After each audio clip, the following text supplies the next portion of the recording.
Live. Hello. What's happening, boys? Good evening. All right. How's the sauna, Kev? Sauna's fine, mate. Just put some extra water on, so it should start to heat up shortly.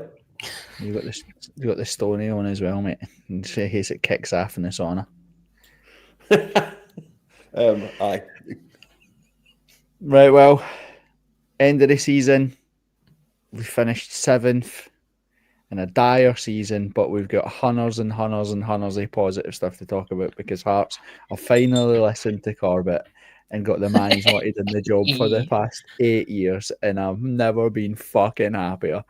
So, like a wee pig and shit. So we've got hunters to talk about live on YouTube. So any questions, any comments, hit me with your eye bleeding football, hit me with it all. I want to hear it. We'll revel in everything. That it's funny that the season finished yesterday and I already ken that Hearts are winning everything next year and a fucking treble. It's going to be unbelievable. I'm so buzzing.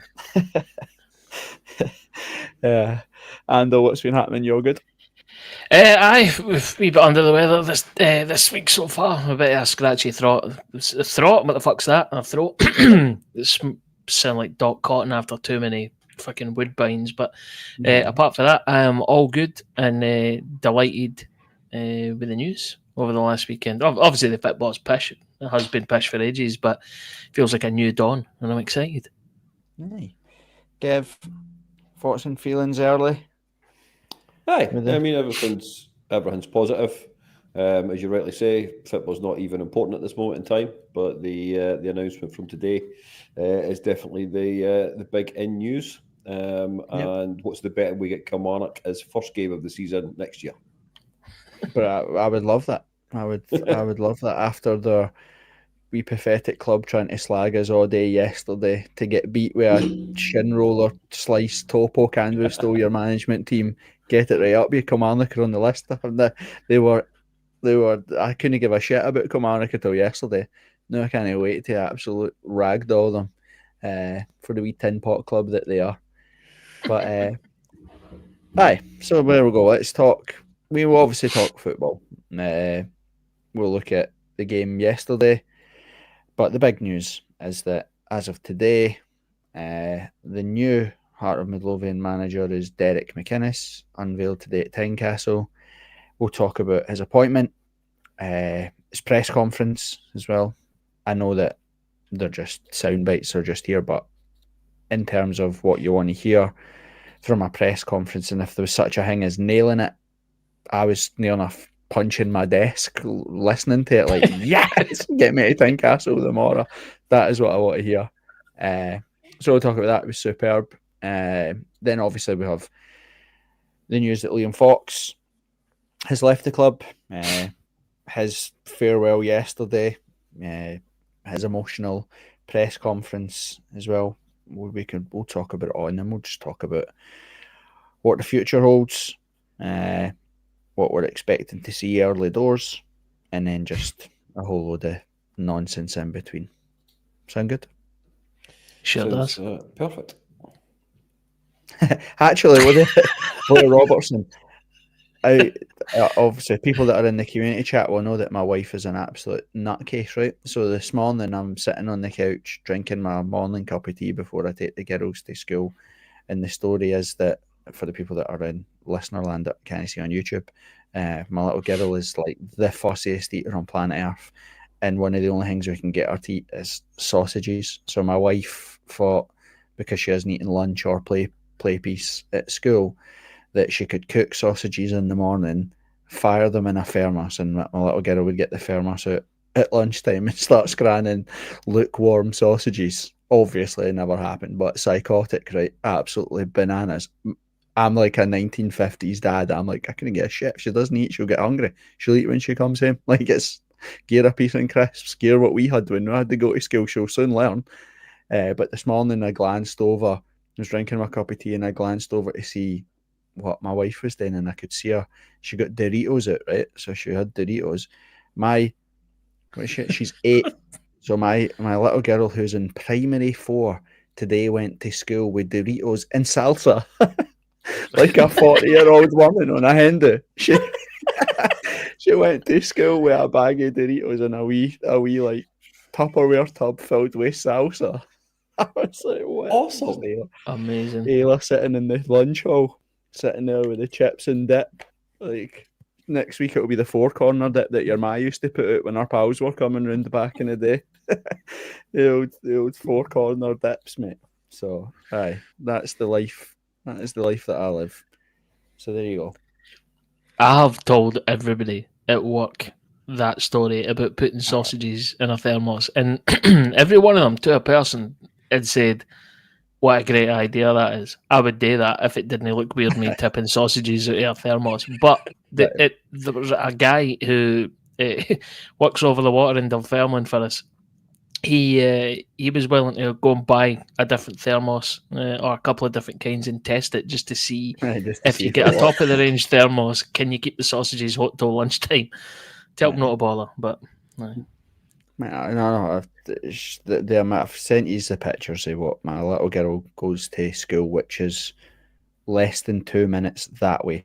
I can literally, if they knock that house down, I can see the school from my window. She leaves this house in the morning like she's an Antarctic explorer. Like she's gone down the jungle with Bear Grylls. She's got 2 different jackets, different shoes. She's got 4 different types of water bottles, 3 different types of lunch bags and lunch boxes. Like, what are we doing, man? Take a carry-on case, like one of these carry-on cases with wheels to school, or is it actually a rucksack? I'm not joking at. So our pack lunch sits inside a pack lunch bag, which goes into her actual bag. She has a water bottle with Vimto diluting juice in it, which goes in the side pocket of the bag. She then has a small water bottle filled with Vimto that goes inside the packed lunch bag because she can't take the water bottle to the lunch hall because that would be embarrassing.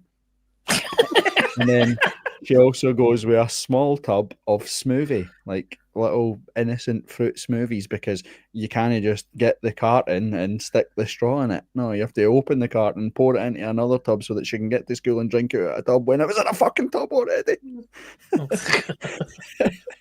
So anyway, like I said, when I flip out and I go to jail and I've murdered everybody, I know you'll know why. You'll know why. It'll be a combination of either. Exactly. It'll be a combination of either Derek McInnes ruining my dreams and being horrendous and being sacked after 3 months, or I'll finally lost the plot with the chips and dips crew heading to primary school. I'll still come and visit you, man. It's fine. I'll try it. Well, mate, we say prisons these days, mate. You could probably podcast for that. If it happens, let's no fuck about and organise that. That'd be class for the ratings. Life be Stockton. There'll be some done. Right. Well, what's the initial thoughts and feelings? And let's talk about his press conference. We've given our opinions on why we thought Derek McInnes was the right man for the job. What did you make of his first interview as Heart of Midlothian manager? Delighted with it, if I'm being honest. It's I know it's easy. Like there's a lot of copy and paste answers that are in any sort of press conference, and you just sort of brush past them. But like such as like he's always felt that this is a club he wanted to manage and all that sort of stuff, delivering silverware, make the team better and all that stuff. But I really like that bit just on atmosphere, which is he's sick of looking, obviously as an observer, and seeing people come to Tynecastle and it being a cakewalk for them. That whole I want this place to be a shithole when other teams come here. That I loved that. That was class. Yeah, it's exactly that. Exactly that. It's a case of he's saying the right things. He's saying the things that us three and X amount of thousands of people will also want to hear. Reading through some of the comments on both the evening news as well as, of course, the community chat and other bits, I think also the way he came across with some of the questions that were put to him has actually changed people's opinion on him. Just like Ando said, you know, the atmosphere inside Tynecastle, as we have mentioned and commented on a number of occasions, can it sometimes be very, very poor. But he wants to turn that around. The only way, and we've said the only way to do that is by having the product on the park, the right levels of expectation. The bar has to be set at a particular height. And those are the kind of things that actually, we buy into. It's as simple as that. And I would go as far to say that majority of people have probably already bought into everything that he said today. Yeah, and I think it's all about delivery. I've said it before. Critchley was a mouse of a man, mealy mouthed, didn't carry any presence about him, no aura about him, and that's huge. And that's huge in football. And what he said, if you were just to read it on paper, then they're copy paste jobs from any new manager being unveiled type thing. But actually listening to him, watching him, looking at his body language, he know that the thing that people will tag on to, rival fans will tag on to, oh, he said deliver silverware and all that stuff. What impressed me the most was actually that he spoke about it hundreds, was expectation. That's what he said all the time. The expectation to play for Hearts, what it means to play for Hearts, what it is to play in front of the crowd at Tynecastle. That was the number one thing that he said was that has to be delivered, was dealing with the expectations, living with those expectations, but thriving with them. For too long, we've seen our teams struggle to cope with the pressure of playing for Hearts. And again, we've made excuses for, we've said before about, maybe the CEO or whoever saying things like, what more do you want? He embraced it fully, never tried to shy away from anything. He said that first and foremost, the number one thing is we have to thrive with the expectations of playing for this football club. If you can't handle that, then you shouldn't be here. And then, like you said, he spoke about, it's funny that the teams that he mentioned when he spoke about, when they said, teams that he'd played against or managed against from Hearts, he remembered Jim Jeffries' teams and he spoke about that, and he talked about George Burley's teams, talked about Craig Levein the first time round. Never mentioned Stephen Naismith or Robbie Nielsen or Craig Levein second time or whatever. He remembers that or knows that we've strayed away from what we recognise as the Hearts way, if that's such a thing. And I love the fact that I already know I've someone that I know has spoken to McInnes, and his big thing straight away was that he wants to be out the blocks rapid. That's his thing, especially at home. Get up and at them from the get-go, put them under pressure, get the crowd engaged, get people on top of them, because teams will crumble that can't handle it. Your better teams, we need to have quality as well, because they might be able to handle it. They go to Celtic Park, Ibrox and stuff. But the lesser teams, you get on top of them immediately and you almost win the game in the opening 20 minutes. The Burley stuff, we've seen that before. We've seen how if you've got quality in those places, but you can get the crowd up and engaged. And I like that he said, he mentioned and referred to being an animal. I want us to be as big an animal as we can be. And as someone that works in people and recruitment and bringing people into new places of work, I hear people say words and sentences and phrases all the time that are just bog standard. They've read them online and think that's what I'm supposed to say. And you can tell the difference between someone saying something because they think they have to say it versus someone that's saying something because they believe what they're saying. And he 100% said everything that we've all been talking about for years and years and years. Not just the atmosphere, I know that's great about getting engaged, but we've spoke about hunters and hunters that the atmosphere is a byproduct of what happens on the park. You can do whatever you want pre-game and you can get behind the team as much as you can, but the product has to give you something to get behind. I look at yesterday, I went to Kilmarnock yesterday, it's a pre-season friendly vibe, absolute no atmosphere. Game was boring, trudged football that we've seen over and over and over and over again. But then we kind of went long.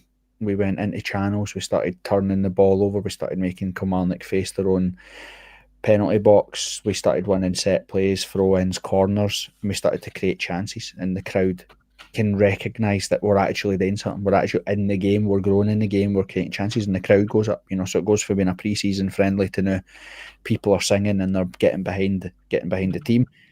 Aberdeen semi-final, they go 1-0 up 5, 6, 7 minutes later when we're passing the ball back to Gordon or it's gone back to Steinwinder or whoever in the back, there's people booing.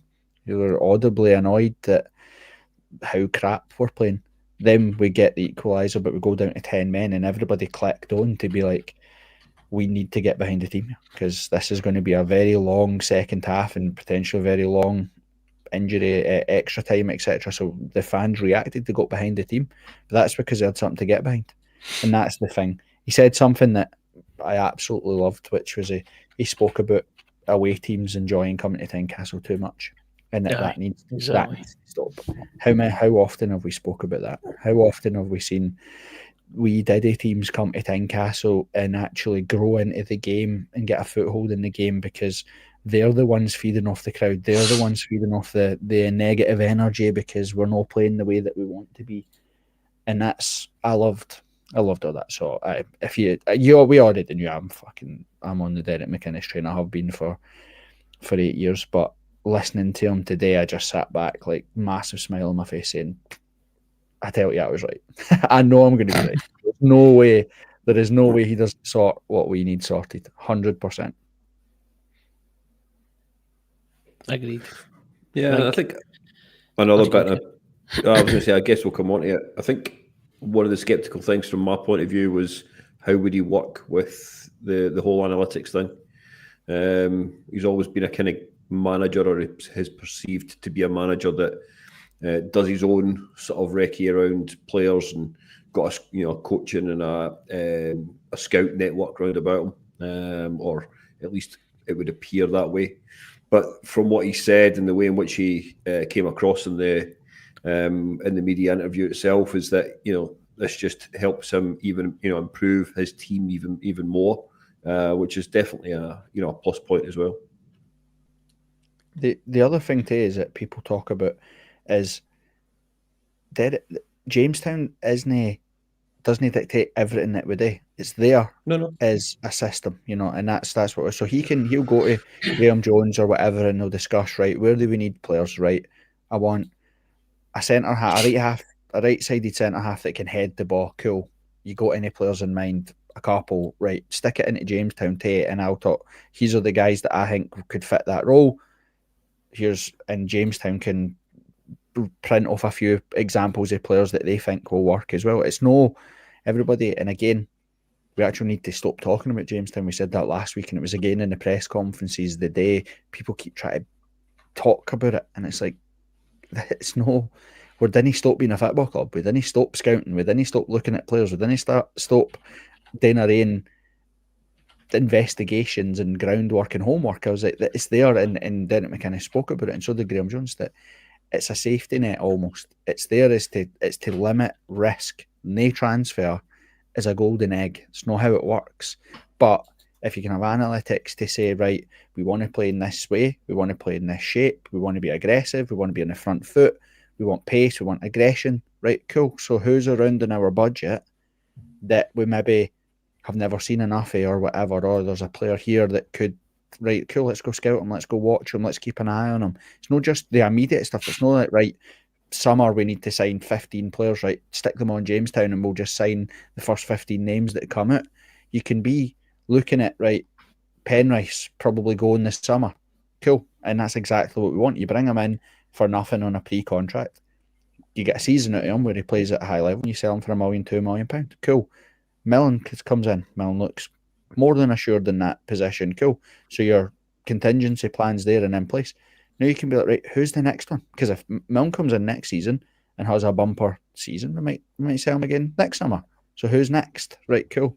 Who's the guy at Levy? Looks quite good. Who's the guy at Rafe? Looks quite good. Who's the guy at Atletico Bilbao that's playing under 23s and might come up? That's how it works. It's not like Derek McInnes just sits in the office and Graham Jones chaps the door and says, here's 55 players that you're signing. It's not how it works. And again, I liked his answers about that, about the fact that he'd mentioned that it's not maybe the done thing to do in Scotland, but that's not because it doesn't work. It's to do with budgets. It's to do with finances. It's to do with infrastructure.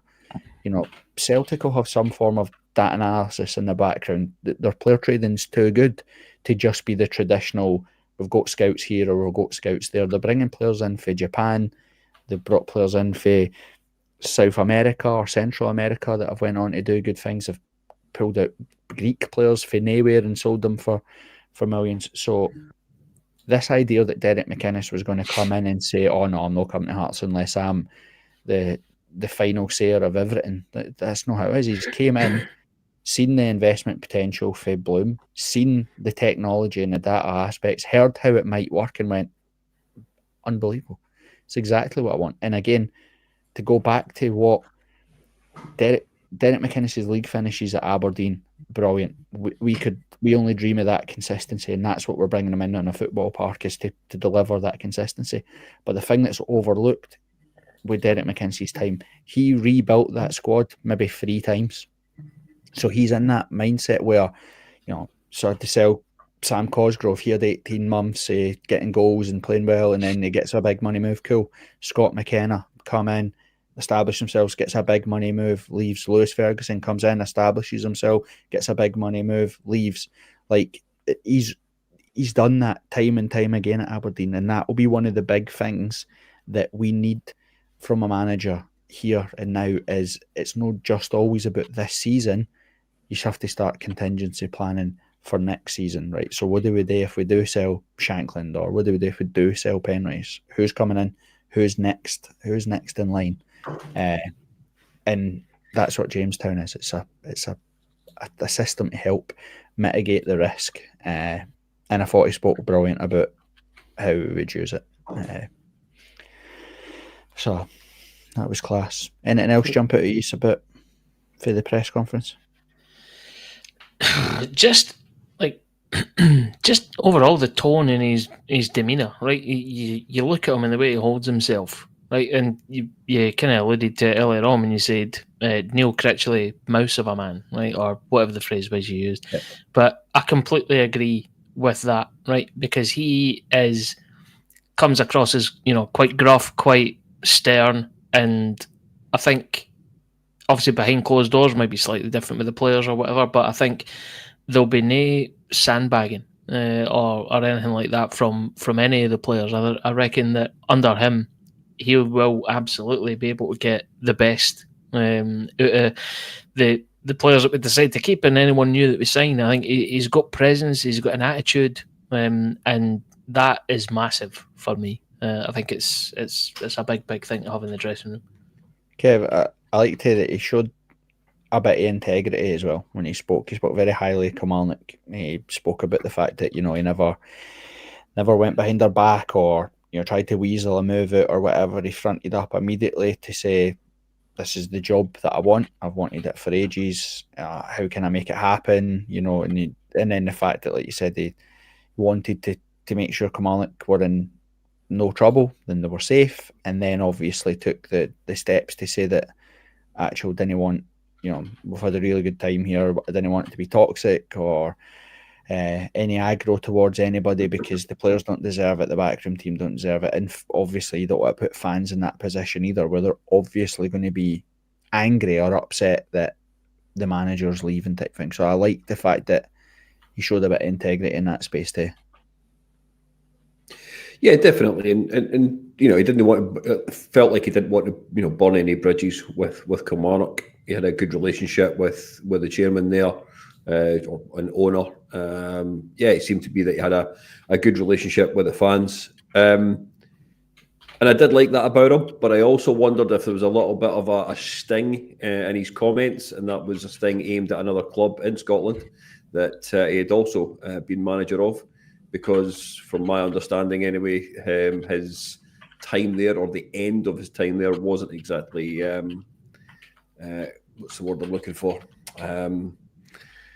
Pleasing from his point of view. I think there was a number of things were said, and from that side of things, I don't think he's very well liked in that part of the country. But hey, good. He's done everything. He's been very professional in the ways he's held himself so far. I do not think that he will be that nice person in front of the players when the players need a rollicking. They need that, get the finger at your arse kind of conversation, chat, say that at halftime. It might be before the game even kicks off, because that's the way some of them actually react, and that's how you get the best out of a player. Every player, of course, is different, but yeah, I think he's definitely came across very well in that sort of what was 20 minutes of media. A better talker than past managers as well that we've had. People. It's presence in it. A difference between, if you look back to our coaches on the whole. So Robbie came in, it was his first gig. He was an under-21s manager or whatever, and had his first opportunity. So all the sound bites were all about, learning on the job and, learning from mistakes and all that sort of stuff. And you go through the Cathro and Stendhal acclimatising to the country and the style of play and all that stuff. And even when Levine, a really experienced manager or whatever it was, he was doing two roles, so it was never, I'm stopping that director of football bit or football director. Someone needs to take that away from me because I am focused purely on the first team. It was that trying to stable the ship and then bring a John Daly through, bring an Austin McPhee through, or a Liam Fox or whoever, to take the day-to-day first team stuff so that he could still do his rounds in the academy, do the director of football job type thing. Today we had a manager, an experienced football manager that is managed in first team environments and first team dressing rooms, that's come in and went, there'll be no learning on the job. There will be, do what I tell you or you will not play. And that's different. It's no, I'll learn from my mistakes, or he knows what he wants. He knows how to get the best out of teams. He knows how to set up. He knows how to play in the league. It will be a case of from day one, this is what we're doing. Get in line or get out. There's going to be no hand-holding, because you spoke about his ambition, where he wants to be, where he wants the club. It meets the club's ambition. And he'd go back to what he said in the press conference. Forget about him talking about silverware and all that stuff, because hopefully and potentially that comes at some point. But the first bit and first and foremost thing that he spoke about and he stressed over and over again was the expectation of playing for him and the expectation for playing in front of us. And that was what was so refreshing for me to think, that's a manager that knows what he's doing. He's got big balls and he's not afraid to stand in front of folk and show them off. And we've not had that for ages. Just when you've said that, I'm just about to ask you, who do you think the last person is that if I look at anybody we've appointed in Budgie's tenure, going back to Robbie the first time round, nobody. Craig Levine in his second phase, maybe, but he was obviously he was an older man at that point. Craig Levine's second time round compared to the first time round, completely different. He had his health things, didn't he? So he had his own things going on his in heart the attack background and stuff. Yep. And Robbie, the second time when he came round, was quite bullish at points. He changed his outlook and his attitude towards the derby, which helped him massively. He tried, if you go back to Robbie version 1 versus Robbie version 2, version 1 was about play the game, know the emotions, play your style of football, all of that type of nice champ man sound bites that people talk about. And then he only won one derby the first time round, and obviously he lost a derby that resulted in why there was so much ill feeling towards Robbie. People hide behind the style and the football and the board. It boils down to the fact that he fucked up against Hibs and they won the cup subsequently. That's what people were angry about. They would have swallowed the shite football if that had never happened. They would have swallowed all of that, because that was the thing that boils down to it. We're always reminded whenever we play them, they sing their song and it's all because of you. That's true. That's what killed Robbie Nielsen. It was nothing to do with style. But the second time when he came down, he was more about, he was more bullish, he was more Gorgie, he was more about, fuck it, let's get tore in about them. And he had a much, much better record this time.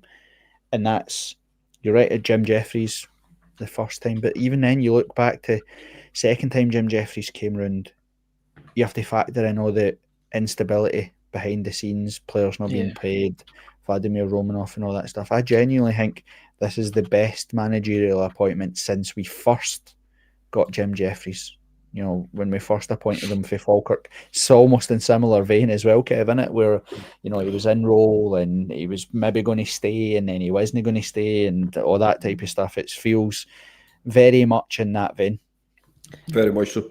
Thought exactly that. The past few days, the rumours of, it's all done, it's signed, it's sealed, and then taking a bit of time to actually get across the line. Yeah, very, very similar to back in 96, 95, 96, that summer. With regards to the what felt like a well drawn out sort of transfer of manager from Falkirk over to Hearts. And to an extent, it's very, very similar sort of way in which he spoke. You mentioned it earlier about the fact that he said, I wanted this job.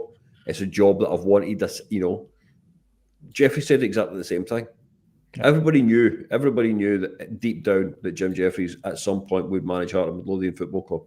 And probably to an extent, there was a few people, yourself included, wanted McInnes to be a manager of Hearts. And you know, time will tell, of course. But the early signs and the way in which he talks does bode well. Let's just put it that way. Yeah, but it's like you said, it's like anything, isn't it? We all work for a living, and there's a difference between being given something and actually getting something that you wanted. You know, you've got a different outlook, you've got a different mindset when it's actually something that you wanted. You know, if you've got a dream position or your dream next job and then you actually get it, is different for, you know, you moving into a role sideways or because someone's left so you've got it type thing. You have a completely different mindset when you're in it. And he's the first manager, like you said, that has had the job on merit. He's the one that, like you said, he's always spoke glowingly of Hearts. He's obviously he's not going to come out when he's Aberdeen manager or Kelly manager and say, I want the Hearts job, you know, but there was times when you'd lost games at Tynecastle and you'd having a pop at Aberdeen fans being like, this is what we need at Pittodrie. You know, you come to places like Tynecastle and they're miles up for it from the kickoff. You know, we don't have that in Pittodrie and we need it. We need our fans to be like here. He talks about the atmosphere all the time and you could tell that he was absolutely buzzing. Like I said before, the summer that we appointed Stephen Naismith, Derek McInnes, via his agent, reached out to Hearts to say that he'd be interested in the job. We told him that we were going down a different route. And then obviously this one here, as soon as the opportunity came up, he made everybody know, including Kilmarnock, pretty clear that this is the job I want. This is why I'm still in Scotland. This has been the golden ticket. And that he'll be determined to make it work. Do you know what I mean? Like, you're almost, when, you know, Neil Critchley had loads of excuses for, you know, I didn't know the league, you know, this is my first proper manager's job away from my comfort zone, you know, but loads of excuses for why, if it doesn't work, cool, I can kind of save my reputation because no one knew who I was up here anyway, and I'll probably not get another job up here. Derek McInnes is well known. Everybody knows that he's an experienced manager. He'll have a point to prove. You better believe that when Aberdeen come, he'll want to get one over them. You better believe when we play Hibs that he wants to beat them. He's got an unbelievable record against Hibs.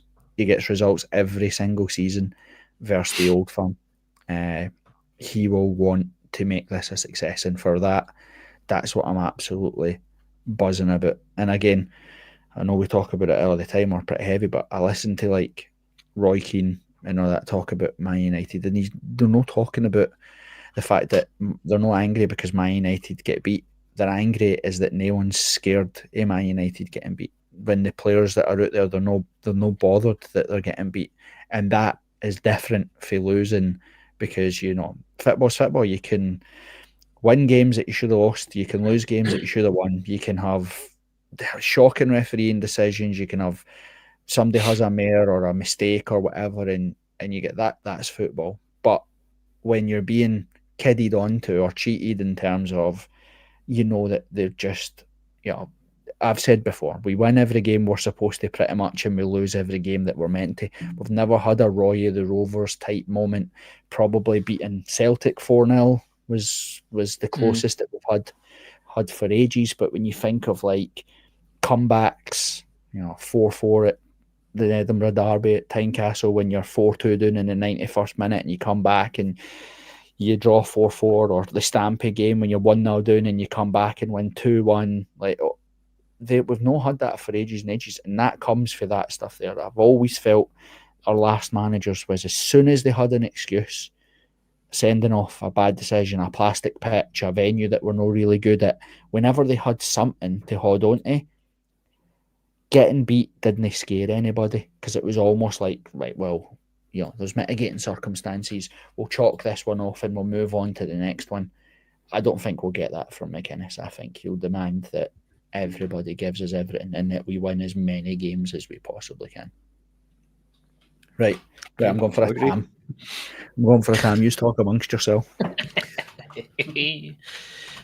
Well, I'll just take over. I think what will be interesting as well is just how we shape up for pre-season, because obviously it's day one. He's getting his feet under the desk now, and obviously he already said in his press conference that he's going to be having conversations with Gordon and Shankland, which is ideal. But with the Craig Gordon point, I'm sure we can probably debate that out a little bit, but whether you think it's right or wrong. But I think when it comes to just actually organising, like what Corbett spoke about last week about how we're going away on a pre-season training camp to, was it Spain or one of the Canary Islands or somewhere, or wherever it is.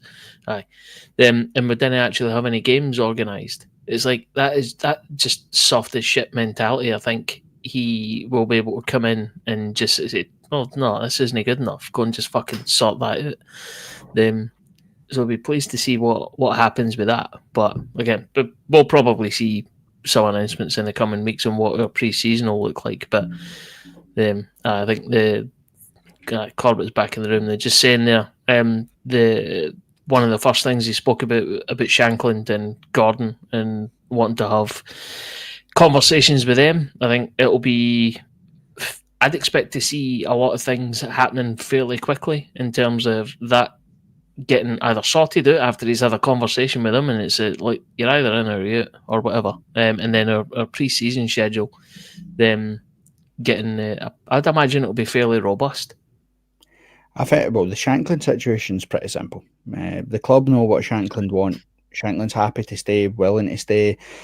Spoke glowingly about Derek McInnes. It's about rewarding the best striker that we've had since Robbo, showing a bit of ambition. If you ask me, if you're arguing and fingering and penny pinching over a couple of grand, it's right. Do you pay the extra couple of grand and have a striker that's scored over 20 goals on average in the 3 seasons that he's been here? Someone that will probably go on to score over 100 goals for us if we gave him the contract. Or do you want to see that leave the club and hope that you can find somebody that could even score half the goals that he scored in the last 3 seasons? So it's pretty simple from a Hearts perspective. They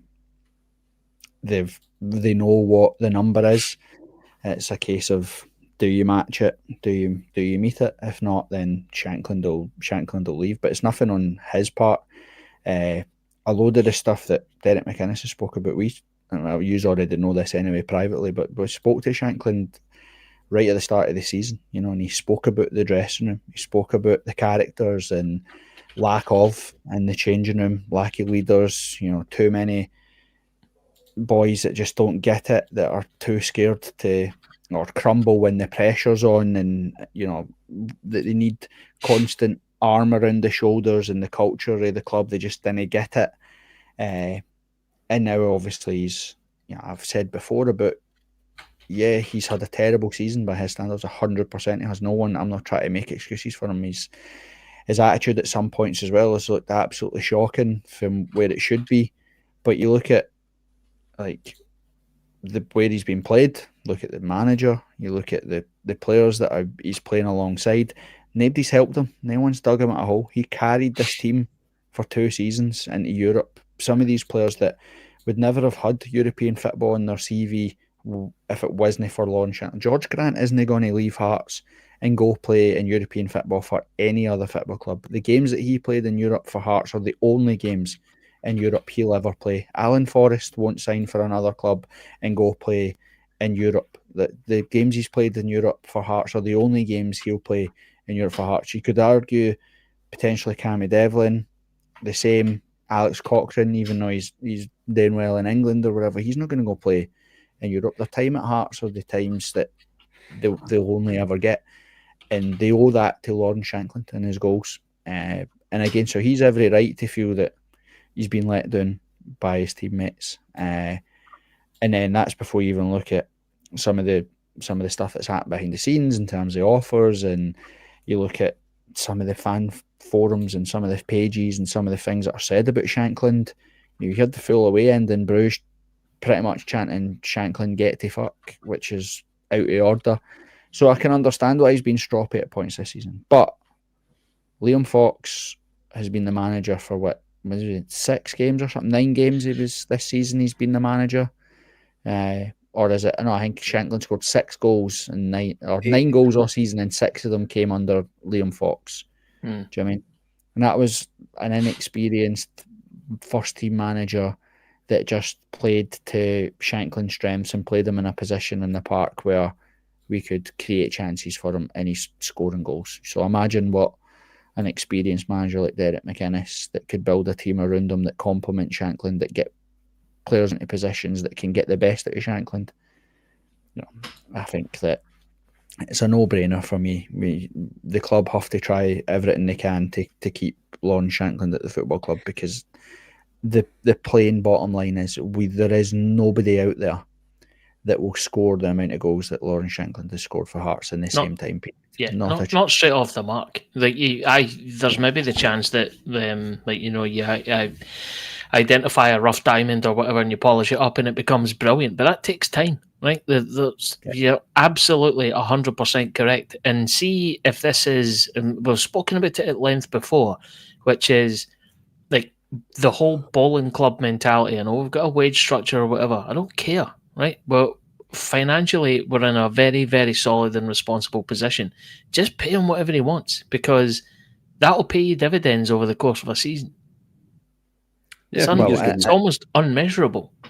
Yeah, and I think as well that the club will be more comfortable with someone like Derek McInnes saying this guy's worth the investment, because Neil Critchley, believe it or not, told Shankland that he wasn't part of the plans. Neil Critchley was happy for Shankland to leave, and that sums up where we're at.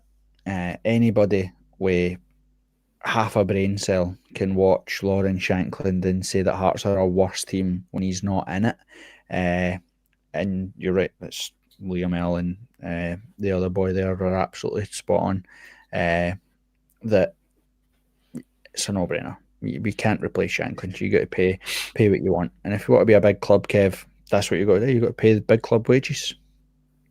That's exactly that. We spoke about this ages ago. I think it was probably not January there, but the January before, when the talk and the chat of big money from our point of view in regards to salaries and everything else was being discussed. What's the knock-on impact? And yeah, I don't know who it was. It just popped up there just now. He is an exception to the existing ruling within the actual pay structure. We spoke about it before, how he links the game. You take Shankland out of the actual team, we don't have that same level of consistency. We don't have that cohesion in regards to getting the ball forward, linking midfield to wingers or Shankland himself. So there's a number of elements there. And as far as I'm concerned, there's a simple resolution to it. Give him Barry Mackay's money. So there you go. You've got Barry Mackay being released. You've got Grant being released. We're moving in the right direction in regards to that, because we're bringing the head count, the numbers of players down. What I think we need to do is there's a number of others that need to also maybe be moved on. But those people that you move on, if you move on 4, you maybe bring in 2, but 2 that are in quality. And this is what we've now got to, I think we've got to do. And this is something that's maybe not been discussed anyway by us, but maybe by others, is that's what McInnes can also bring you. High quality players that want to play for him. Shankland is a great example. Yep. You've said that Shankland's already spoken highly in regards to McInnes. I would go as far to say that probably a majority of others, and all it takes is for a lad that's maybe not getting his chance at a big club, speaking to, somebody like a Sam Cosgrove, because he might be, a neighbour or same agent, same, marketing team, whatever the case may be. How did you find your time at Aberdeen under McInnes? Oh, he was brilliant. He'd done this for me. He'd done that for me. He'd done the next thing for me. Young lad, 22, 23, maybe not breaking through a Premier League team or, Championship team or something like that, going, all right, this is actually maybe the chance, I take. And just like you've said, it's that conveyor belt of quality that comes through, replaces the one in front of him, and then gets his big move. You made a great reference in regards to Penrice. We all sat here probably last, whatever it was, February time, when it was announced that Penrice was going to join on a pre-contract. And I don't think any one of us really held high expectation of him. Possibly you even said that out of the three that you were bringing in, himself, Spittle and Dander, he was the one that you maybe thought, all right, we'll give him a go kind of idea. However, he's been the one that's been absolutely on it. He's realised himself, I hope, that actually I play well here. I get the move I want. I get a move down south. Maybe even gets a move to a foreign team, experiencing football in a different country. It's a massive, massive thing. Yep. So with that being said, I'll be interested to see what McInnes does with Gordon, because I feel like we need to be ruthless in that space. And it's nothing against Craig Gordon. People that listen to the pod know, I think he's the greatest player that we've ever produced. I think he's the greatest player that's ever played for Hearts. He's the only genuine contender at the time, maybe Dave Mackay, etc. But as a genuine world-class football player, when you could say at the time, at the top he's about now, Takis Fisas, Jankowskis, all those players obviously at points could have potentially been considered world-class, but I'm talking in his prime, at the best of his ability, he was in the conversation as up there as being one of the best goalkeepers in the world. You don't move for the kind of money he moved for. Yeah. Do you know what I mean? And I love him to bits. At but that time. I think that so Fulton was in goals for what? Motherwell, St Johnstone and Kelly. Yeah. What, he conceded one goal? Yeah. We look stronger and better at the back. I'm not saying that he's the answer or whatever, no way, shape or form, but I think I just don't see there's no future. But I don't think Gordon never made the Scotland squad or that either, So no, but they're saying that, of course, because he's injured at the moment, missing the last 3 games with this injury, it's maybe been a case that him and Clark have spoken, and he said, "Look, I don't, I'm not fully fit. The right thing to do. This is a friendly friendly international. Go and try the other, the other lads that are on the outskirts or out the periphery of the team normally." Yeah, man, I agree with what Dave McGee said there. I want him to be able to go out with some dignity, and that's the thing that when I'm watching Gordon now, that's my big worry, is that he can make some unbelievable world-class saves, but he can also almost sell the jerseys. He concedes goals that I don't think that in his prime he would concede, and I don't want to watch that deterioration of someone that I love to bits. Do you know what I mean? I want him to be able to leave the club with dignity, with his reputation intact. His reputation will always be intact. That's a fucking ridiculous comment, but you know what I mean. Like I don't want my last memories of him to be that he's struggling in goals or whatever. And see, just as a funny thing, right? See, on Wednesday against St Johnstone, we would talk to Xander Clark to say why starting before the game or whatever. And like I said that he said he's injured. Like he was like, I'm injured, and he was like, plus I'm playing shite just now. And then obviously Vargas scored, and we were like, aye, we can see that you're doing shite. But then again, so like I don't know why he played on Sunday. on a plastic pitch when he had an ankle injury. That's what he said was wrong with him on Wednesday, and we stuck him in goals, and he lasted 20 minutes or something. Yeah, but I don't think Fulton was fully fit neither. No, he wasn't. None of them were. I actually thought at the game, I thought, well, this would just sum up our season, Kev, for total banter. We'd end up with I was like, fuck it, stick Cammy Devlin in goals. That'll be funny. Why not? This season's, we've had Danda sent off for someone kicking the back of his leg and he kicked someone else. We've had him sent off for that. We've had a season where we've had one penalty in the whole season and we missed it for the last. Fuck it. The 92nd minute. Fuck it. We'll miss this. Did we score a penalty all season? With the actual. Have we two all season and we missed them both? One in Bruges, one in Aberdeen. Banter season. We've finished fucking 7th. We've finished 6 points off third. We've I think someone put on some of the stats today. Someone sent me. I think out of the top 6, we managed 13 points all season. None against Celtic, 1 against Rangers, 3 against Dundee United, 1 against Aberdeen, 2 against Aberdeen, 1 against Hibs or something like that. Shocking. Absolutely embarrassing. And we've finished a ball here off where everybody else had finished or whatever. So it was a total banter season. So I was half expecting get Cammy Devlin in goals. Why not? Fuck it. So let's see what happens. Last penalty, incidentally, that we scored, according to my count, is the 13th of April, 2024, against Livingston. I was going to say, don't tell us who it was. Sorry. Livingston, 4-2 win. No, it was Shankland. George Grant was the one before that against St Mirren. But that's over a year since we scored a penalty in a competitive game that actually matters. So, fish. Right. Let's talk about Liam Fox then. Obviously, we've spoken. Is there any alternative views on Derek McInnes in the chats or that, and or is we pretty unanimous that we're all happy? No, really. I think there's some comments at the start when we were just getting going. So one from Xander, which I'll flash up just now, saying, should McInnes' away record with Kilmarnock be a slight concern? Like, no, probably not. Look at who he's managing. Like, it's Kilmarnock. Kilmarnock are not the same as Hearts, not even the same ballpark. So, probably not. I agree, though. I think it is, and it's probably something that McInnes will want to improve himself. When you look at we did it before. Remember, we pulled stats for Derek McInnes versus Robbie across both Robbie's spells. Derek McInnes comfortably had more wins v Hibs, more wins v Celtic and Rangers, more away wins, more wins in Europe, all that sort of stuff. So again, it's like they're different clubs, different mentalities. You know, again, audit for everybody that's listening that was at Kilmarnock yesterday. You'll know that pre-game and after the game, they kept mentioning that now that Kilmarnock have secured their top flight status, that was their selling point. That was their celebration point for their lappy honour and all that stuff.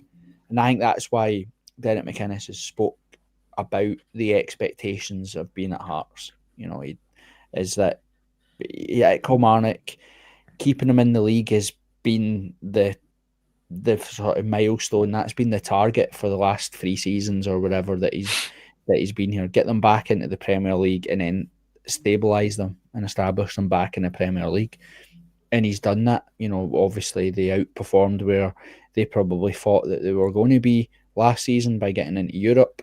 And then this season, obviously, they've been where they've been historically for the last however many seasons. So those things all have to be factored in, but it'd be something that any Hearts manager should be looking to improve, because up until last season, our away form in general is absolutely abysmal. It's shocking. I think yesterday was the first time since 2003 that we've won on the final day of the season. Yeah, 2003-04 season. Like these things are mental when you look at us as a club, and where we talk about being best of the rest and one of the biggest clubs out there, and we have some absolute beamer historical stats that are attached to us that need to be fixed. Do you know what I mean? Like, we genuinely do. And we need to get that stuff sorted. I've not heard that word in ages, man. I'm using that all this week. Brilliant.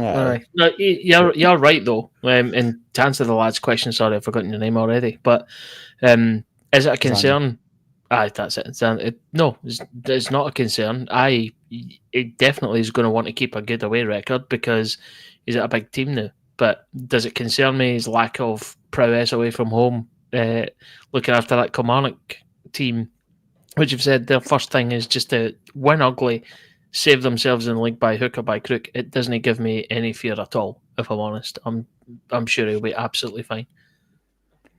So, in the middle of the week, Hearts announced that obviously Liam Fox would be stepping away from the club at the end of the game on Sunday.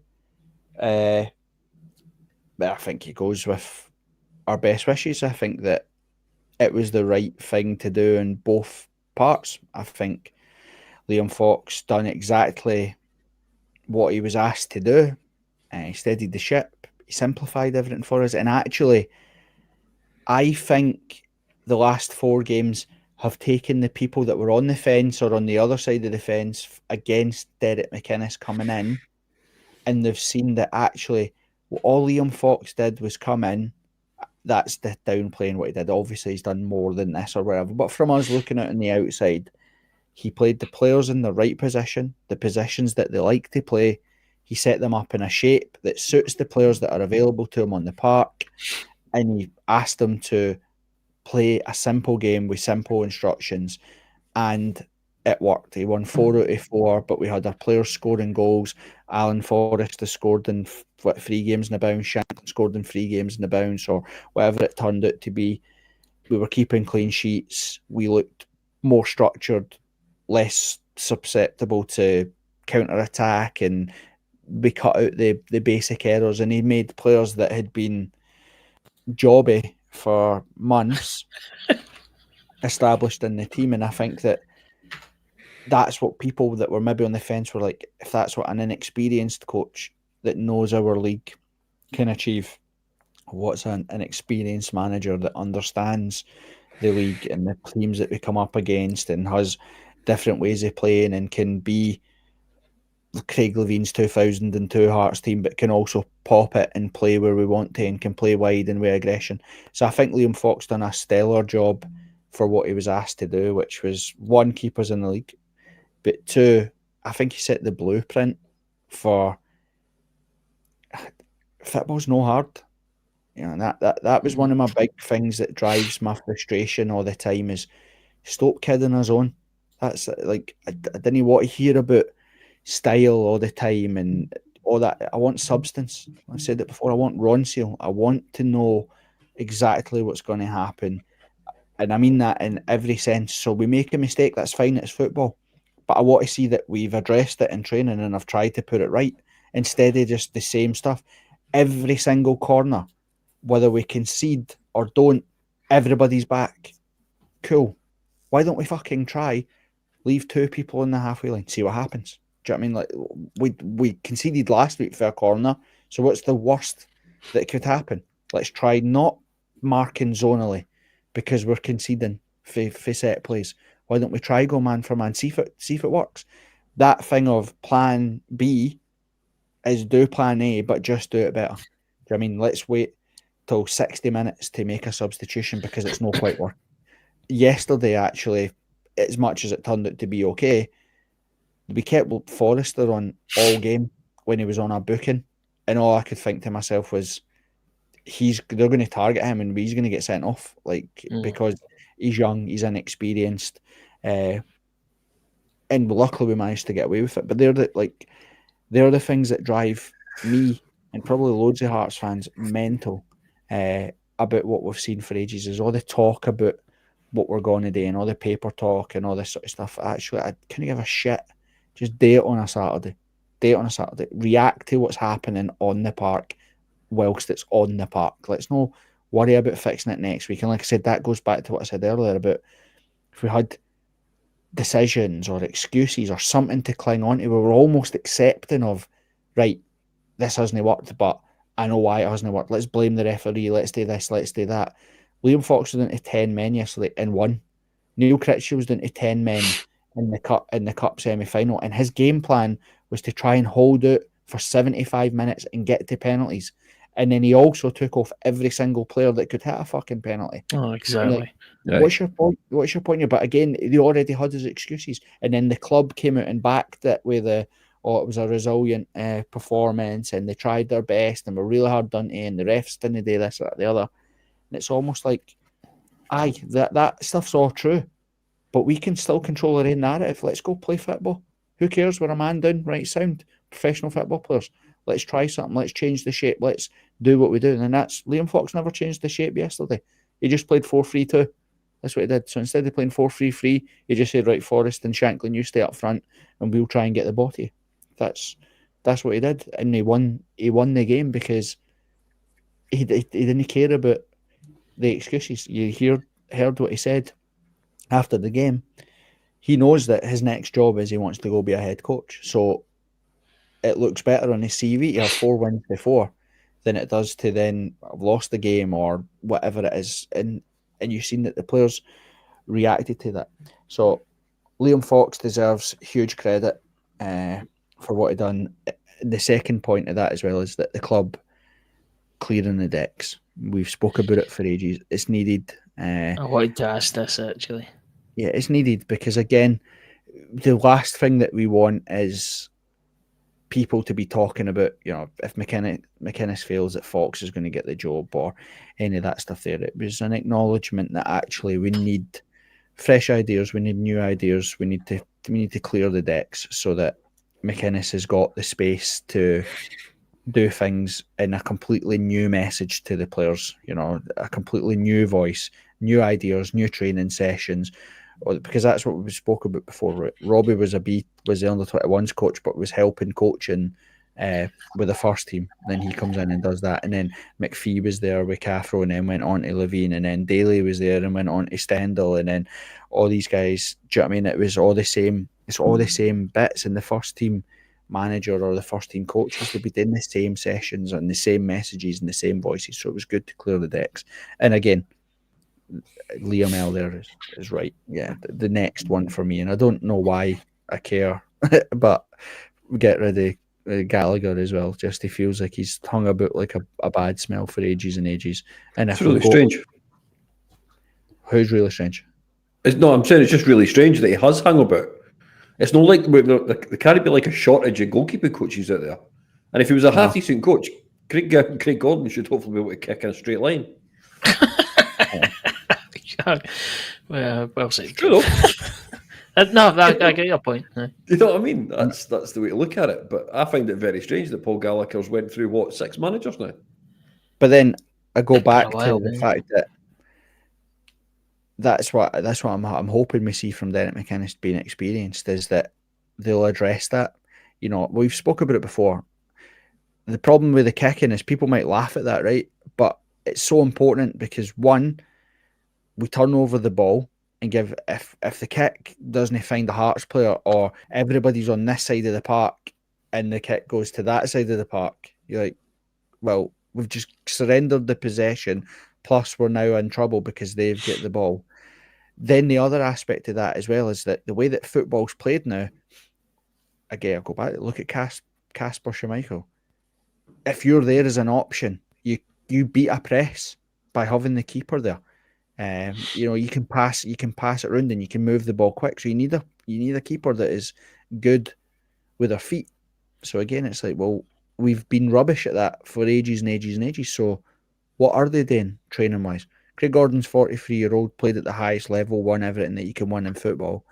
What is Paul Gallagher teaching him? What was Paul Gallagher drilling into him? Right now, Paul Gallagher is a glorified warmer-upper. That's what it is. I can do fucking half volleys into Craig Gordon. Do you know what I mean? No, that your knees falling off, but that's true. I can still do it. I can still cross the ball in and do wee half volleys into fucking Craig Gordon. No ball, easy. But yeah, I think. If you scored, would you go away celebrating? Mate, I'd be tap half in the Gorgie and absolutely buzzing. Knee slides the lot. It'd be like when Falkirk won the league. I'd be all at John Terry full mode. I'll be up there with John McGlynn lifting the trophy again. Bye. Liam Fox, brilliant, proper Hearts man, emotion at the end and all that stuff is all the stuff that people love to see. A boy that lived his dream, managed a club that he that he supports. He definitely, exactly. He's a proper Hearts man, and yeah, I wish him all the best. It was best for both parties. It was time for him to go, and I hope that wherever he ends up, wish him all the best for what he does. And I think as you rightly say, I think we're having those 4 victories on his CV, the way he's held himself, just even yesterday, and you're talking about McInnes's discussion points in regards to Kilmarnock. He done, Fox done exactly the same thing. Yes, it's tough. It must be tough for him yesterday to be his last game, and you could see that in the emotion that was clear for everybody that watched it. But he's not burnt any bridges. There's nothing to say that he goes away and plies his trade, learns his trade somewhere else, maybe in a couple of different countries. Nothing to say can he come back because he's done the right thing. He's kept that, he's kept that element there and been very professional. And like you said, if he comes back and gets the job, it should be like anybody that gets it. It should be on merit. You should have things on paper that says that he's the best candidate that's available for what we're looking for. And to build that, he needs to go and get first team experience and go learn and apply his trade. So again, no hard feelings. Thanks for what he done. Like I say, a proper Hearts man. So I wish him all the best. Same God. Briefly covered yesterday's game. It was essentially pre-season friendly, but ended in quite some decent banter. I liked that there was quite a bit of Hearts fans that were there that had Derek McInnes masks on. That made me laugh. That was decent. But Kev, did you go or did you watch it or that? I watched the game. Personal reasons just didn't allow me to get across to Kilmarnock. Mainly the fact that you go over there, it's 1963. The town, is that a town? No, it must be a town. That time it's forgot. A fucking dump is what it is. Aye. So personal reasons actually worked out in my favour, meaning that I didn't have to go to the game. But yeah, I watched it on the telly. Yesterday we stopped at a shop on the way home and literally witnessed somebody doing what I was doing at Wally's in Knightsbridge when I was about 8 as he tried to buy fags on tip. I'll come and pay for my fags on Friday or whatever. And I was like, this still happen? There's people still trying to get down and get power cards and fags on tick. Like I was like, that was me as a wee boy. Gone back up the road with my mad sent me down with 20 quid and I'd buy £9 worth of stuff and then come back up the road with £11 a penny mixture. Because Wally would never give you change, you'd just give it in penny chews, mate. You'd be up the road with a bag for life filled up with fucking penny mixtures, and my mad send me back down to be like, "Give my fucking money back." That made me laugh. But it was, as you rightly say, it was a bounce match. Was yesterday the last game on that plastic surface? Is that right? Yep. Yeah, it's for Kilmarnock. Thank God. So from that point of view, I will not miss the plastic surface at Rugby Park. Ando and I spoke about this before we hit the button. It's really strange, for a number of weeks you didn't even want to go to the football, but with today's announcement and everything else, you're like, why can't we be playing this weekend? Let's just get the season up and running again. Let's go for it, But that's just the way it is. I was like, I wasn't going to go, but the Derek McInnes factor and the fact that it might have been Shanklin's last game, I was like, I would like to be there. Just for the part, like you said, that we read them out of their management team and they were all salty and upset about it. But the interesting, obviously a couple of things happened, right? Bounce game.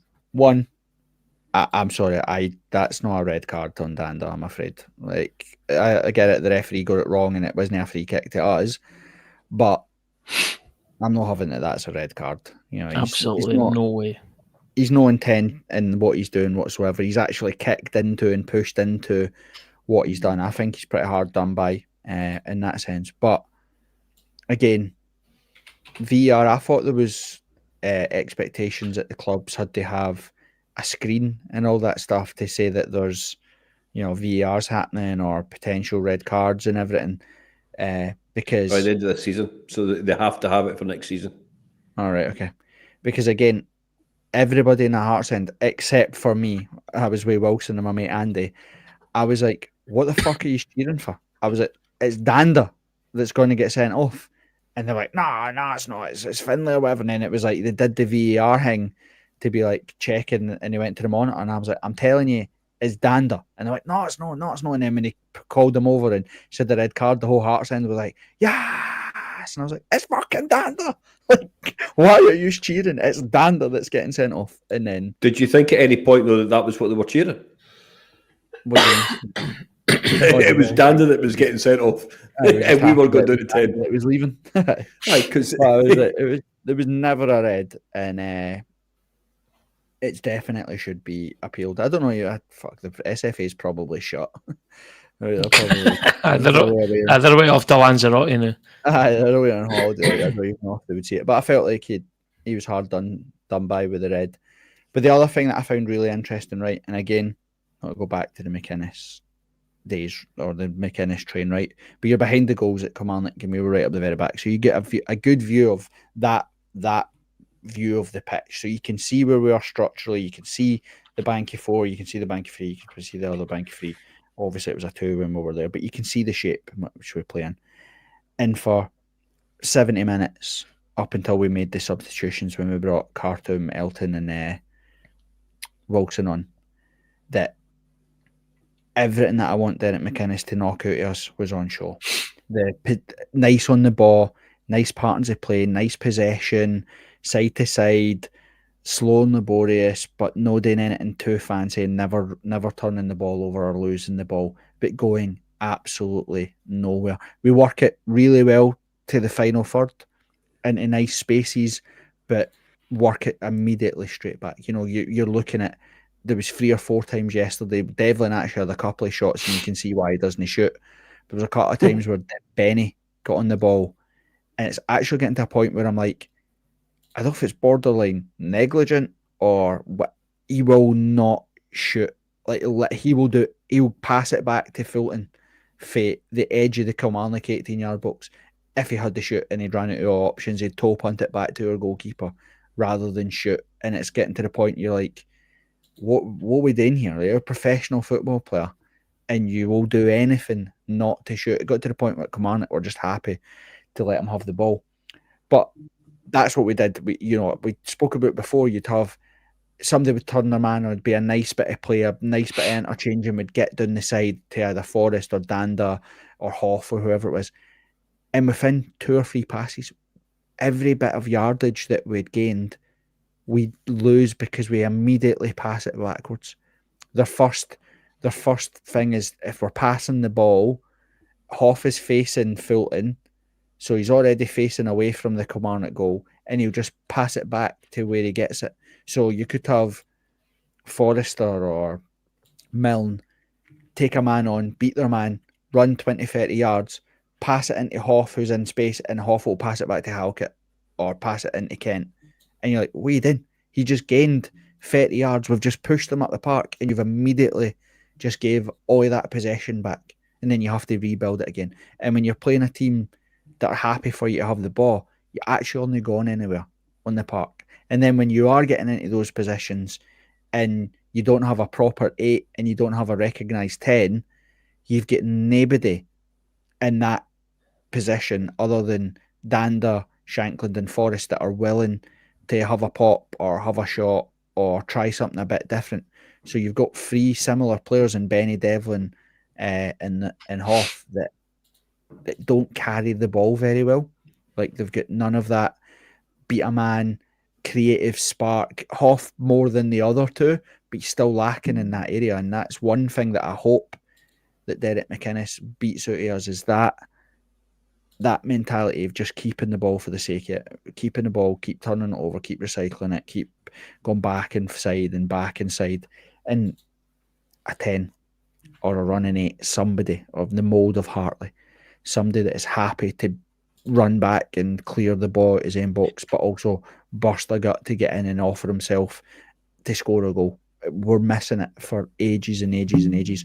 We only carry a goal threat with Shankland and potentially Forrest. You know, we need a goal threat from everywhere else. And for 70 minutes, that's what we did. All the bad habits of the last 10 years that have been baked into this team about just being safe, no taking any risks. On 70 minutes, we brought Wilson, Elton, and Khartoum on, and we started to hit channels. We started to go long. So we were punting the ball for Wilson to chase, and we were then trying to win second balls. So now that means that Kilmarnock, one, they're facing their own goal, which no defender likes to do. But two, if they're winning headers, then a Devlin or a Benny or an Elton or whoever can go compete for second balls. When you're competing for second balls, you can win a throw-in, you can win a foul, you can win a corner if it hits off somebody. And you start to cause chaos, because if you're playing into the channel, the defensive line has to make a choice, right? They have to say, right, we either play a really high line, and every time they hit the channel or a diag for Elton or Wilson, we step out and catch them offside. So that's risky because they won't get that right every single time. Or they say, actually, I'm going to follow the runner. So that means that they'll always drop back with Wilson, which means that the centre halves either have to decide to drop back too, so that they've kept their shape, or you start to disrupt them because one drops because Wilson's hitting the channel and the other stays with Elton. So now you're getting gaps, you're getting spaces between centre back and left back, right back and centre back. Everything that teams do to us, and it's how they score for set plays. It's how how we concede the same cross, cutback, goal every single week. That's because that's what happens, is because they go long, they let us have the ball, they let us suck us in, and then they hit channels or they go long and we can't handle it. And that's what we did, and that's how we scored. You know, you look at, we win the free kick because we win second balls. Then we chuck the ball into the box. We make Kilmarnock win the first contact. They don't win the second contact. We then try to win the second contact. The defender hoofs it. We win the first contact. It's like chaos football. It's an old throwback to how football's played, but people hate it. There's a reason why you're a goal down or you're 1-1 and you're chasing the game and there's 5 minutes to go and teams just start shelling it long and into the box, because we've said it before. You have to be absolutely perfect in your defending to get away with that. You know, any missed headers, misdirected headers, any miss clearances, you're going to have the opportunity, and the opportunity falls to Kingsley and we score. But we'd created openings. Wilson had a couple of chances. We started to win corners. We started to win free kicks. We started to win throw-ins. And you might not do anything with it, but actually you're winning a throw-in 15 yards off their byline. So they have to be in their half. Do you know what I mean? So you're squeezing them up the pitch, and that's how we score. And I'm sitting watching and thinking, this is why we need a manager that can simplify the message, because no everything has to be fancy patterns of play and played the right way. Sometimes the best way is just to be industrial.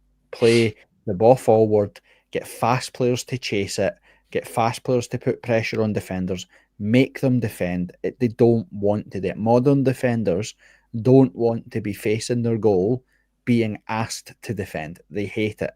It's not what they want to do. Keep the ball and play in front of them. Defenders will do that all day long because that's what they do in training. Face them up, face us. We'll go side to side. We'll follow you about the park, but you won't get by us. Knock it over their head and get somebody with pace to run it. They hate it. And that's what I've enjoyed the most about Liam Fox and the way we are, is he's simplified what we do and it's got results. Yep, agree. The other thing is, that's the other thing actually, is are we signing Elton? Would you take Elton? Oh, divisive. I think I don't know. I think obviously he was quite good off the mark in terms of quite a lot of goals in a short space of time, but I don't know. Is it worth the wage to take a punt on him permanently? I think, I don't know. Unknown, really. I would say he has got an eye for goal, so fuck it. Why not? Roll the dice. Kev, I think it depends on how we played in it. It depends on how we're planning on setting up. Yeah. Do we see Hearts playing the, I'm not going to say traditional McInnes way of big guy up front, knock balls down, Sandy Clark, John Robertson, De Vries, whatever kind of setup? Would that work for Shankland? Yeah, probably. I don't see Elton in that particular mould, if I'm being honest. What's he got? Six goals, I think. Not entirely sure if. I think I'm not entirely sure if he would fit what we would expect of a McInnes team. And that's not, as I say, I'm not saying that McInnes is just going to drop back into his normal sort of setup, but I wouldn't go for him. That's my sort of signal, and that might just be from the fact that over the past few weeks he's not scored.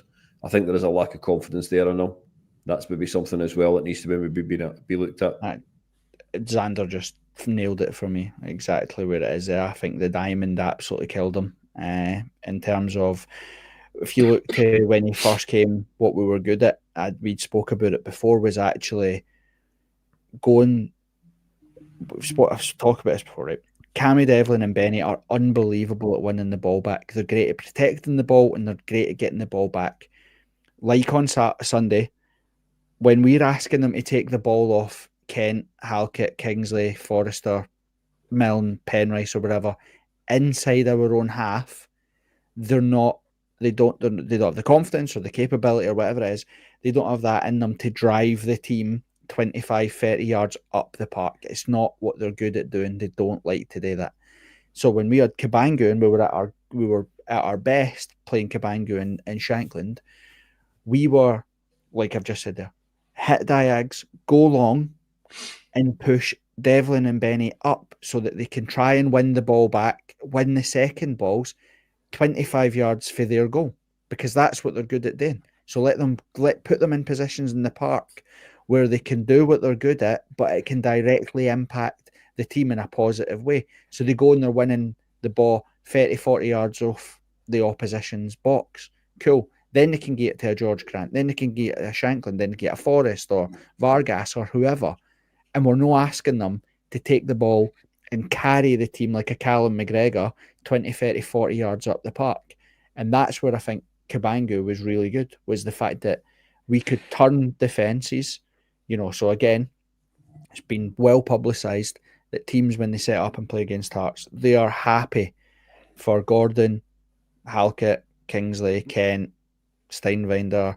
They're happy for the defenders to have the ball, because they know that we're not going. We either have to pop them and get it up the park, which we're not really good at doing, or we're going to have to go long. But because we've played Shankland up front and we've lacked pace, we never really do that because we don't like to recycle the ball. So when we had Elton, that is what we started to do. We started to hit channels, diags, because he's fast, he's rapid.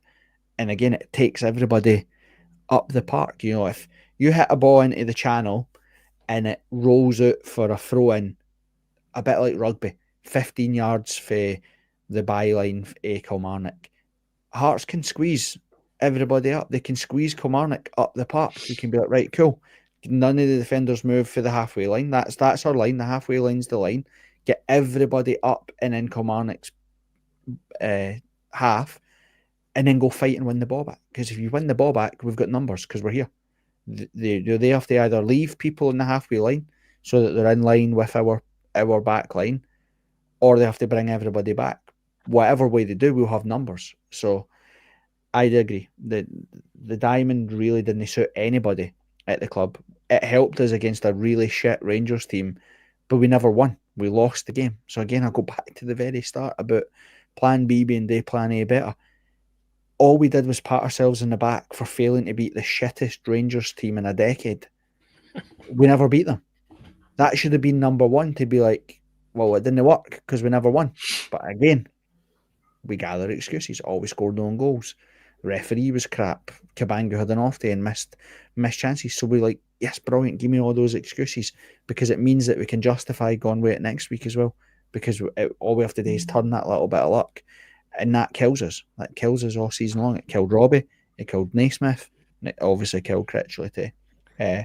But I would take a punt. I would take a punt on Cabangu. I think that impact off the bench, it's pace. We need pace in the team. We've been lacking pace massively. And he gives us another option, like we said, for off the bench. We need players that can impact the game positively when they come off the bench, and I think that Cabangu has that for us. So, that was the only reason I wanted to talk about the game, was just that change. 70 minutes, the usual side to side shite football we've seen for a decade, and then we went industrial and caused problems and scored goals and won the game. So it's pretty clear where all the positives for why Derek McInnes will be impactful at Hearts, because they're clear and they're for everybody to see. Anything else? Don't think so. Any other comments or anything that we need to discuss? Have we missed anything? Nothing that we've not already covered. There's some wee bits and bobs in there. Actually, surprisingly, nobody going after Tam tonight, which is interesting. But is he still part of the podcast? It's because he's on the verge of getting up to the Premier League with Livy again, isn't it? Is that why he's not here tonight? He's away watching them train. It's because he got scanted and he has a beamer. He doesn't want to be on the. He can't come on. Well, we know Tam can't make a Monday, which is good. So the podcast will always be on a Monday night from now on. So you get good quality stuff. Right, troops. We'll podcast if there's anything exciting to talk about. If Shankland or Gordon confirm they're staying or going, any potential transfers come in. I think this week will be quite an exciting. Actually, no, it's not this week. It's the following week. I think the strip and all that's announced or revealed on the 30th. I believe the club shop and all that's getting done up. It'll be shut for a few days and then it reopens on the 30th. So the launch of the new kit will come. We'll see what Hamill's got to. It's going to be minging there. Yeah, I didn't care. It'll be like, I'm in that thing with George Burley. The Hummel kits when he was the manager were stinking, but I just look at how good the team we were in playing in them. So I couldn't care less. I know we'll put something quite retro, but we'll wait and see. But we'll try and keep churning out content for you as much as we can, because I know it's going to be a boring close season. We'll try and build up the excitement that everybody's looking forward to, the League Cup. I know that we're all buzzing to be part of the Ramsden Cup or whatever the fuck it's called nowadays. Yeah, the Petrofact or whatever the hell it's called. We're all buzzing to be a part of it. But thanks as always for listening. Appreciate it. Thanks to everybody this season that's contributed. Actually, we'll end up on this just to let people know, if they're not in the community chat, you maybe seen us share it a few times. We had a bet Ginge on the community chat that Hearts would finish fourth, no lower than fourth this season, even after our horrendous start. We both said that we would 100 quid would put in it or whatever, and then we decided that actually we'd start a wee GoFundMe, because both of us have had to experience with the sick kids and them looking after and helping our families. So decided that actually we'll do a bit of fundraising. So I think we've managed to raise around about 1,100 quid. Thanks to everybody that's donated. I appreciate it. We're going to give the money to the Ronald McDonald house or home that's part of the sick kids, which is essentially if your kids stay or have to stay in for a prolonged period of time in the hospital and there's potentially no beds or space for you or the family to stay, then that's somewhere that houses families and so that the kids aren't separated from their families during what would obviously be a horrible ordeal in that. So thanks to everybody that's donated. Well, like I said, we're going to donate 1,100 quid to them, and hopefully that can help some families or if they're ever going through anything, make it a little bit easier for them. So class, and again another unbelievable response to things from our fans and fans of the podcast. So thank you for everybody that donated. Thanks for this season. Thanks for supporting us as always. Take care of yourselves over the summer, and we'll see you all soon. Will Catch you do. later. Gorgie rules.